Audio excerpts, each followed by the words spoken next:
പഴയ നിയമത്തിലെ പുറപ്പാട് പുസ്തകത്തിൽ ദൈവത്തിനൊരു പദ്ധതി ഉണ്ടായിരുന്നു. അടിമത്തത്തിൽ കഴിഞ്ഞിരുന്ന ഇസ്രായേൽ മക്കളെ ഈജിപ്തിൽ നിന്ന് മോചിപ്പിക്കാനുള്ള ഒരു പദ്ധതി. ആ പദ്ധതി അദ്ദേഹം ചുമതല ഏൽപ്പിച്ചത് മോശ പ്രവാചകനെയാണ്. മോശ പ്രവാചകൻ 80 വയസ്സ് കഴിഞ്ഞ ഒരു ആട്ടിടയനാണ്. അതിനൊരു കഥയുണ്ട്. ഹോരോ പർവ്വതത്തിന്റെ അടുക്കൽ മോശെ ഇങ്ങനെ ആടിനെ മേച്ചുകൊണ്ടിരിക്കുമ്പോൾ കത്തിയെരിഞ്ഞ മുൾപ്പടർപ്പുകൾക്കിടയിൽ കത്തിയെരിഞ്ഞ് തീരാത്ത മുൾപ്പടർപ്പിൽ നിന്ന് ദൈവം മോശയോട് സംസാരിച്ചു. കത്തുന്ന മുൾപ്പടർപ്പിൽ നിന്നാണ് മോശയോട് ദൈവം സംസാരിക്കുന്നത്. നീ എന്റെ ജനമായ ഇസ്രായേലിന്റെ മക്കളെ ഈജിപ്തിൽ നിന്ന് മോചിപ്പിച്ചു കൊണ്ടുവരാൻ ഞാൻ നിന്നോടൊപ്പം ഉണ്ടാകും എന്ന വാഗ്ദാനം നൽകിക്കൊണ്ടാണ് പുറപ്പാട് പുസ്തകത്തിൽ പറയുന്നത്. ആകയാൽ വരിക, എന്റെ ജനമായ ഇസ്രായേലിന്റെ മക്കളെ മിസ്രൈമിൽ നിന്ന് പുറപ്പെടുവിക്കാൻ ഫറവോന്റെ അടുക്കലേക്ക് ഞാൻ നിന്നെ അയക്കും. ഫറവോന്റെ അടുക്കൽ പോകാനും ഇസ്രായേൽ ജനത്തെ മിസ്രൈമിൽ നിന്ന് പുറപ്പെടുവിക്കാനും ഞാൻ എന്തുമാത്രമുണ്ട് എന്നാണ് മോശെ പ്രവാചകൻ ചോദിക്കുന്നത്. അതിനുള്ള മറുപടി, ഞാൻ നിന്റെ കൂടെ ഉണ്ടായിരിക്കും. നീ അവരെ കൂട്ടിക്കൊണ്ടുവരുമ്പോൾ ഈ പർവ്വതത്തിങ്കൽ ദൈവം ആരാധിക്കപ്പെടുമ്പോൾ ഞാൻ നിന്നെ അങ്ങോട്ട് അയച്ചതിനുള്ള അടയാളമാകുമെന്നാണ്. നമ്മൾ പറയും ബൈബിളിൽ എപ്പോഴും വെളിച്ചത്തെക്കുറിച്ചാണ് പറയുന്നത്.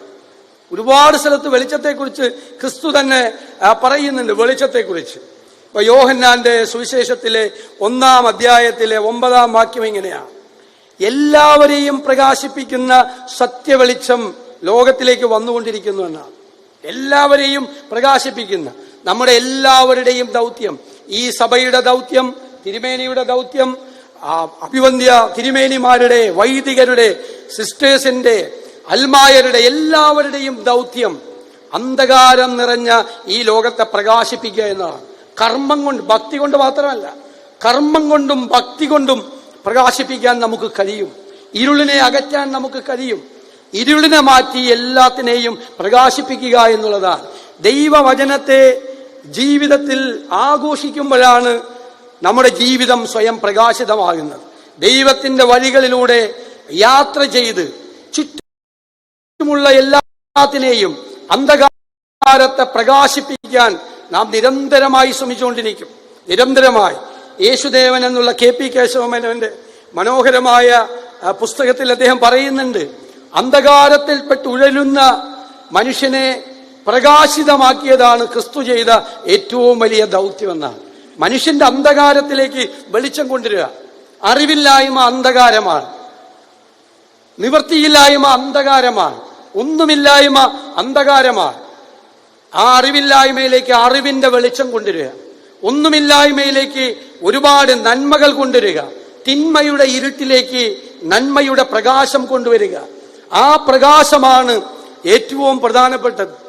യഥാർത്ഥത്തിൽ ഉൽപ്പത്തി പുസ്തകത്തിലും പ്രകാശത്തെക്കുറിച്ച് ആദ്യത്തെ അധ്യായം തന്നെ പറയുന്നതല്ലേ, ആദിയിൽ ദൈവം ഭൂമിയും ആകാശവും സൃഷ്ടിച്ചു, അല്ലേ?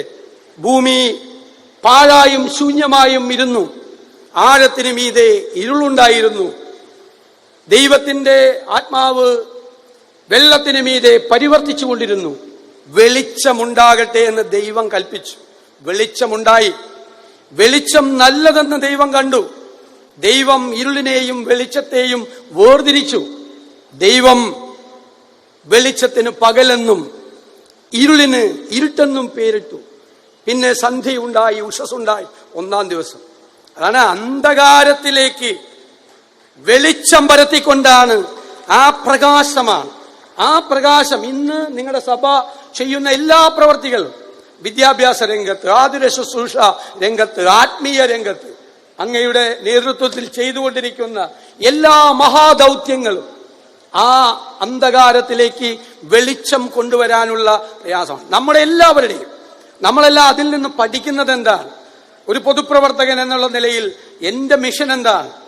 ഞാൻ പഠിക്കുന്നത് എന്റെ ചുറ്റുപാടും നിറഞ്ഞ പ്രയാസങ്ങൾ മാറ്റി, കണ്ണീരൊപ്പി, സങ്കടങ്ങൾ മാറ്റി, മനുഷ്യന്റെ ജീവിത നിലവാരം ഉയർത്തി അതെല്ലാം മാറ്റം വരുത്താൻ വേണ്ടി, അവന്റെ ജീവിതത്തെ പ്രകാശിപ്പിക്കാൻ വേണ്ടി ഞാൻ ചെയ്യുന്ന പ്രവൃത്തി ആണ് രാഷ്ട്രീയ പ്രവർത്തനം. രാഷ്ട്രീയ പ്രവർത്തനവും സാമൂഹ്യ പ്രവർത്തനവും ജീവകാരുണ്യ പ്രവർത്തനവും എല്ലാം ഒന്നു തന്നെയാണ്. മറ്റുള്ളവന്റെ ജീവിതത്തിലേക്ക് പ്രകാശം കൊണ്ടുവരിക എന്നതാണ് രാഷ്ട്രീയ പ്രവർത്തനം, എന്നതാകണം രാഷ്ട്രീയ പ്രവർത്തനം. മറ്റുള്ളവന്റെ ജീവിതത്തിലേക്ക് ഇരുട്ടു നൽകുന്നതല്ല, അവനെ ജീവിതത്തിന്റെ അനാഥാവസ്ഥയിലേക്ക് അവനെ തള്ളി നീക്കുന്നതല്ല, ഒരുത്തനെ ഉപദ്രവിച്ച് കൊല്ലുന്നതല്ല, ഒരുത്തനെ കൈപിടിച്ച് വെളിച്ചത്തിലേക്ക് നമുക്കെല്ലാവർക്കും കൊണ്ടുവരാൻ കഴിയുക. നമുക്കെല്ലാം ഓരോ മിഷനുണ്ട്.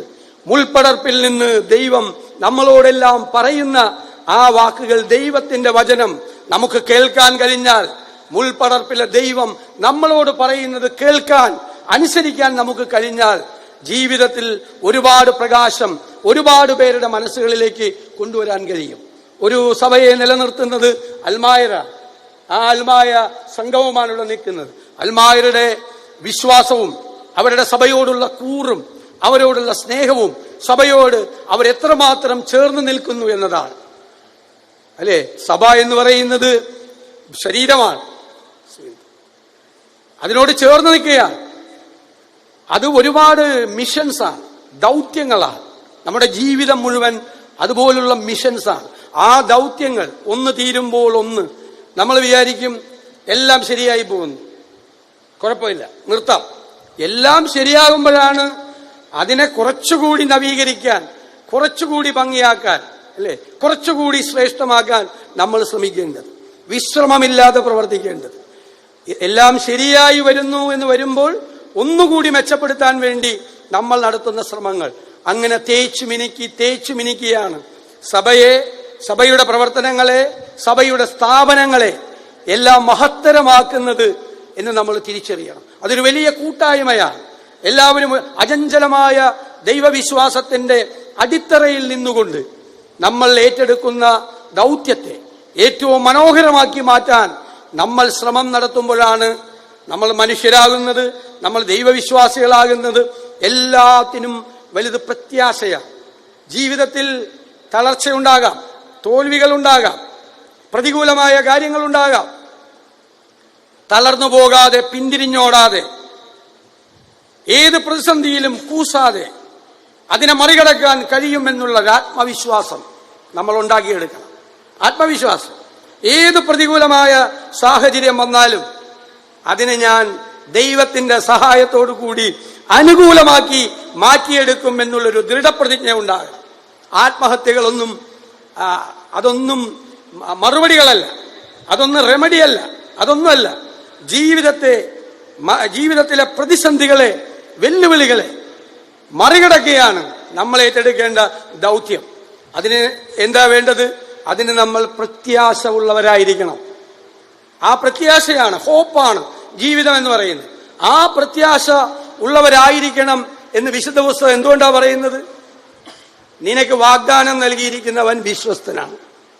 നിനക്ക് വാഗ്ദാനം നൽകിയിരിക്കുന്നവൻ വിശ്വസ്തനാകുന്നത് കൊണ്ട് നീ പ്രത്യാശ ഉള്ളവനായിരിക്കണം. ഒന്നിന്റെയും മുമ്പിൽ തോൽക്കാതെ, ഞാൻ നേരത്തെ പറഞ്ഞതുപോലെ അചഞ്ചലമായ ദൈവവിശ്വാസത്തിന്റെ പിൻബലത്തോടുകൂടി, എന്റെ വലതുഭാഗത്ത് അവനുണ്ട് എന്നുള്ള ബോധ്യത്തോടുകൂടി, മുൾപ്പടർപ്പിൽ നിന്ന്, കത്തുന്ന മുൾപ്പടർപ്പിൽ നിന്ന് അവൻ നമ്മളോട് പറയുന്നുണ്ട്, നമുക്ക് ചെയ്യേണ്ട കാര്യങ്ങൾ പറയുന്നുണ്ട് എന്ന ബോധ്യത്തോടുകൂടി മുന്നോട്ട് പോകുമ്പോൾ എനിക്ക് 100% വിശ്വാസമുണ്ട്.